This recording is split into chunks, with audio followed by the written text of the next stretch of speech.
মন তো মানাতেছে না।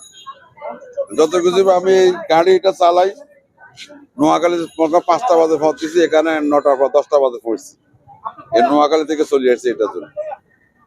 কতটুকু আন্তরিকতা, কতটুকু থাকলে যে মানুষ যে এটাই বুঝতে পারেন। আলহামদুলিল্লাহ, যদি ওনাকে যে আল্লাহ না খায়াতে সুস্থ হাতে যেমন আমাদের মধ্যে ফিরিয়ে আসে, এটাই আমাদের কামনা।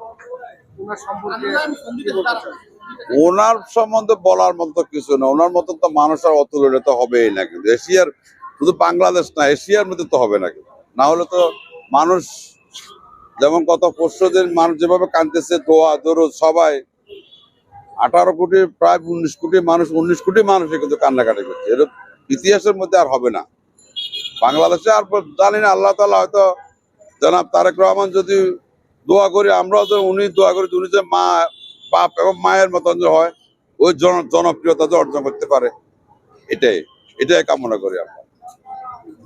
আজকে জিয়াউর রহমানের জন্য মানুষ যেরকম কাঁদছে, এখন যে ম্যাডাম খালেদা জিয়ার মানুষ যে কাঁদতেছে, যেমন জনাব তারেক রহমানের জন্য যেমন, এরকম যেন আল্লাহ তাআলা যেন ওনাকে এরকম রাখে, মায়ের বাপের আদর্শ থাকে, ইনশাল্লাহ থাকবে।